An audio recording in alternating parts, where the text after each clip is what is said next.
Se a gente for olhar para todas as cadências do Kanban, pessoal, vocês vão encontrar essa figurinha aqui no Google, né, no site, em sites de notícias, mais em blogs, que aqui a gente tem as cadências que existem no Kanban, tá? Nós temos cadências que vão ajudar a gente a fazer as coisas certas, ou seja, a busca da eficácia, né, fazer a coisa certa, que é a Strategy Review e a Replenishment, tá? É um nome meio estranho, mas o Replenishment a gente chama também de reunião de reabastecimento, tá? E a Strategy Review é a reunião estratégica. A gente tem um outro quadrante aqui, que é a gente fazer as coisas melhores, tá?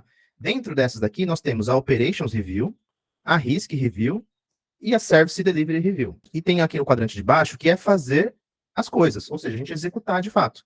Que nós temos a Kanban Meeting, né, que é a nossa famosa daily, tá?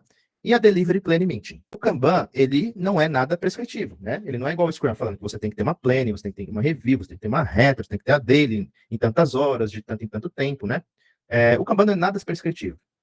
Mas ele tem essas cadências que vocês podem, junto com um time, começar a fazer. Ah, Alan, quando que eu vou começar a fazer aqui? Que momento que eu vou fazer isso aqui? A gente vai mostrar daqui a pouco, tá? Algumas sugestões. Mas o bom do Kanban é que é o seguinte, isso é um acordo com o time, entre o time. Dentro das cadências, eu vou focar em 4, tá, pessoal? Eu vou focar em 4. Por quê? Porque existem outras cadências aqui, como a Strategy, Operations e a Risk Review, que não é de praxe a gente colocar logo de cara. Tá? O nosso serviço, a nossa organização, ela tem que ter uma maturidade um pouquinho mais alta quando a gente vai colocando mais cadências. Tá? Então, você chegar e falar assim, vou usar o Kanban e vou colocar todas essas cadências aqui de uma vez, você está gerando uma mudança muito grande já. Está chegando com muita coisa já de cara. E o que o método fala é justamente, né? Você não precisa, não é algo bom você chegar com grandes mudanças. Comece com o que você faz hoje e evolua aos poucos. Tá? Então, colocar muita coisa ao mesmo tempo é um estressor grande dentro do seu time, dentro do seu serviço, dentro da sua organização. E quanto maior a mudança, mais resistência ela vai ter. Né? Isso é natural. Beleza.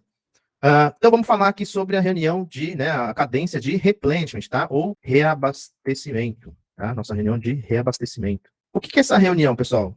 E por que está essa imagem aqui do casamento, né? Tem uma analogia que acabou pegando aí, que é o seguinte: essa reunião, eu estou olhando para as minhas demandas, né? Eu estou olhando para o meu backlog de demandas, eu estou olhando para aquilo que eu vou começar a desenvolver ou eu vou começar a refinar, e eu estou me comprometendo com aquela demanda, tá?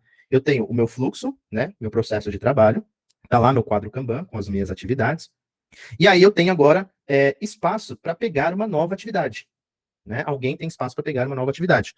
Nesse momento, eu estou fazendo o quê? Reabastecendo o meu fluxo com novas demandas, tá? Então, eu estou olhando para o meu backlog e verificando qual dessa lista aqui de coisas que eu tenho a fazer que é a mais prioritária e que eu vou me comprometer a executar, tá? Então, é a analogia do casamento, né? Eu estou me comprometendo com a demanda, eu estou casando com a demanda, eu estou falando que eu vou executá-la, que eu vou entregá-la. Dentro do meu fluxo de desenvolvimento, eu tenho o quê? Eu tenho justamente essas 2 etapas, vamos dizer assim, essas 2 fases do meu processo. O meu up, que é a minha ideação, né, a parte onde eu estou fazendo escolhas, e o meu downstream, que é onde eu executo. Tá? Exatamente no momento em que eu tenho meu ponto de comprometimento, ou seja, a demanda já foi refinada, já foi feita todo o detalhamento dela, e eu estou me comprometendo com ela, a gente tem uma reunião de reabastecimento. Por quê? Porque eu entreguei alguma coisa aqui no downstream, tenho espaço para pegar uma nova demanda, eu vou lá e reabasteço o meu fluxo, tá? Porém, essa é a analogia do casamento, né? A partir do ponto de comprometimento. Então, eu falo que a partir daqui, ó, quando eu entro no downstream, eu estou casando, estou me comprometendo a executá-la. Agora, o reabastecimento, pessoal, ele não acontece só no momento do ponto de comprometimento aqui. Ele também acontece no início. Por quê? Porque eu preciso de um X número de demandas dentro do meu upstream, né, refinadas, quebradas, tudo certinho, para abastecer o downstream, correto? Então, quando eu olho aqui para a minha lista de desejos, tem lá um backlog de lista de desejos, e eu sou, por exemplo, um PO, né, um analista, eu olho para a lista de desejos, agora eu tenho espaço para pegar um novo cartão, uma nova atividade, eu também estou fazendo um reabastecimento. Então, qual que é o propósito, pessoal, da nossa reunião de reabastecimento? Ó, é selecionar no backlog os itens a serem executados a seguir. Qual é a frequência que a gente pode fazer a reunião de reabastecimento, pessoal? Não tem uma prescrição de quanto tempo vai durar. Então, tem times que gostam de fazer sob demanda, às segundas-feiras para começar, né, fazer o planejamento semanal ali, das atividades. Às sexta-feiras também para fechar a semana e já saber o que vai ser executado logo na segunda-feira, tá? E ela pode durar aí 30 minutos, 1 hora, 2 horas no máximo. Conforme o time vai aprendendo, vai melhorando, né? Vai executando isso, o tempo tende a ser menor. Quem que participa, então, da Replenishment, pessoal? Se vocês estão fazendo, por exemplo, reunindo as pessoas na segunda-feira para olhar lá para o board e verificar o que vai puxar, tem que ser todo o time, né? Todo o time que trabalha naquele serviço. Agora, se é sob demanda, vamos supor que 2 desenvolvedores terminaram lá a demanda de um projeto e agora eles têm disponibilidade para pegar uma nova demanda e eu sou o PO ali, né, sou a pessoa de negócio, eu vou explicar um pouquinho mais para eles sobre o que é aquela demanda, ver se eles têm alguma dúvida, para ver se eles se comprometem com o desenvolvimento daquilo. Entre os participantes irão trabalhar na demanda. E aí, por que o Kanban é legal nesse sentido, né? Porque não tem prescrição, você não precisa ficar 4 horas, por exemplo, 8 horas numa segunda-feira para fazer uma reunião de planejamento.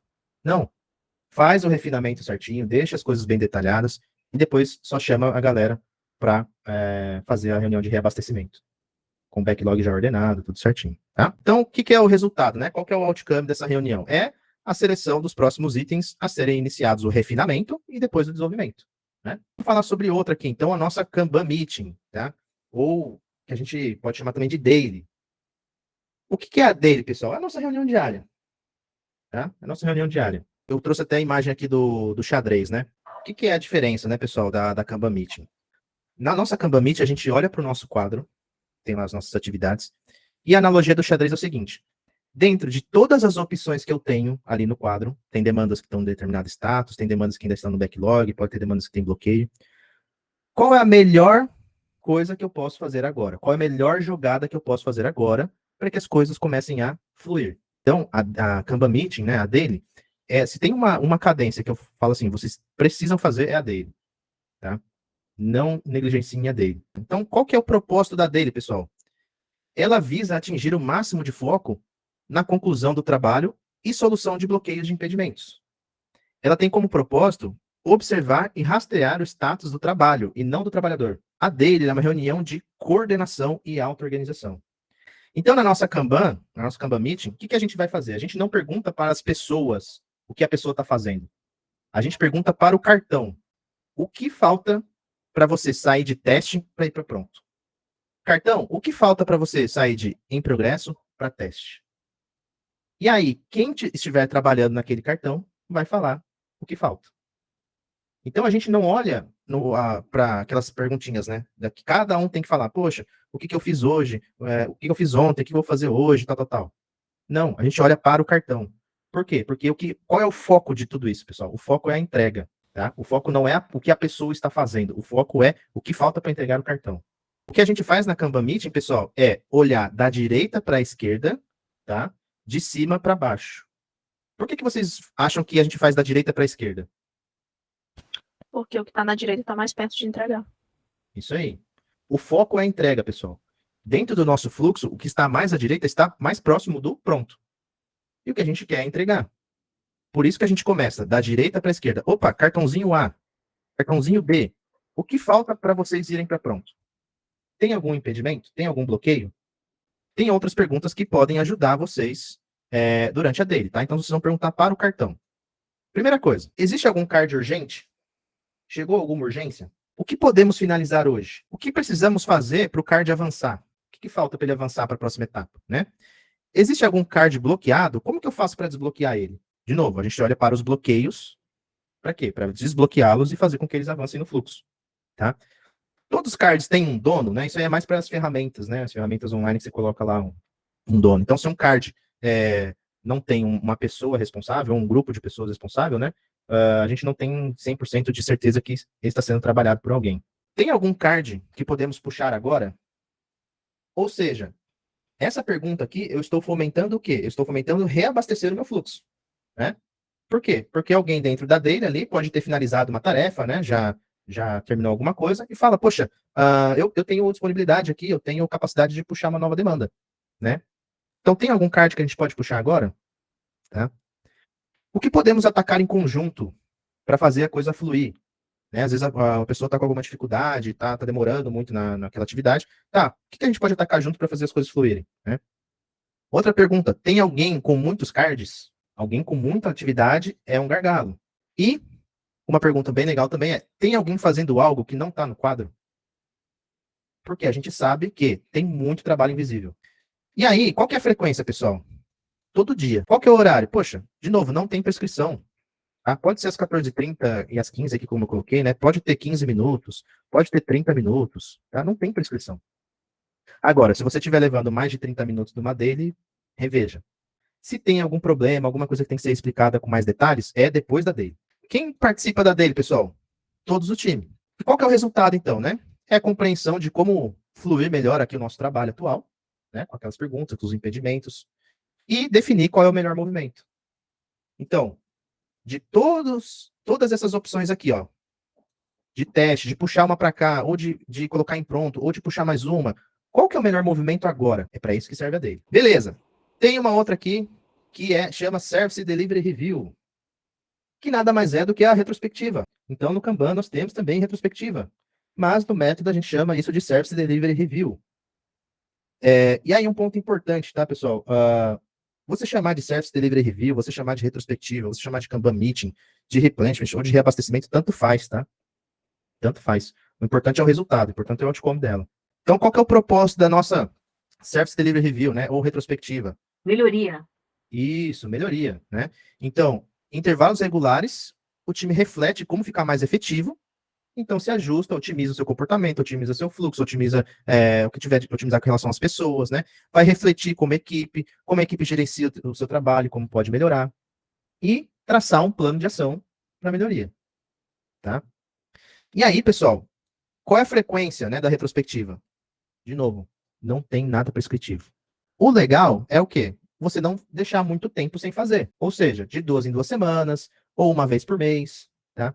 Mas, se vocês quiserem marcar, por exemplo, uma retrospectiva na quarta-feira, às 2 da tarde, marca. Não tem prescrição. E aí, né, geralmente, né, o que eu aconselho, poxa, no mínimo, faz uma vez por mês. Ou faz de 2 em 2 semanas, né? Utiliza na sexta-feira, por exemplo, 2 horinhas ali, para fazer a retrospectiva, para trazer métricas, para traçar um plano de ação. E aí, depois da retrospectiva, poxa, engata no happy hour, comemora, né, o que foi feito durante um período aí. Então, quem que participa, né, da retrospectiva? Poxa, todos do time, ou todos que sejam necessários. E qual que é o resultado esperado, né? Um plano de ação para melhoria contínua. Tá? Não saiam, a gente fala em toda aula de retrospectiva, não saiam de uma retrospectiva sem um plano de ação para melhoria. Ok, vamos para mais uma aqui. Delivery Planning, ela é você fazer o planejamento da entrega. E aí, quando que a gente faz, então, uma Delivery Planning no Kanban, tá? Qual que é o propósito, né? Então, primeiro, qual que é o propósito? É planejar a entrega do resultado do downstream, o final do nosso fluxo. Né? É planejar a entrega final. Quando que a gente faz? Quando necessário. Quando a gente vê que tem um risco alto na entrega que a gente está fazendo. Tá? Quando, por exemplo, o cliente só tem uma determinada janela para fazer a atualização. Tá? Então não tem algo determinado. É quando necessário, quando vê que tem algum risco alto envolvido. Se for uma demanda pequena, né, sem muito risco, sem muita complexidade, poxa, nem precisa fazer a entrega e já era. Os participantes, então, quem for importante para a demanda, né? Quem for importante para mitigar riscos do impacto daquela demanda, né, da entrega daquela demanda, participa da delivery. Geralmente são as pessoas que trabalharam. Então, qual que é o outcome, pessoal? É o compromisso de entrega da nossa versão, né? Falando de software.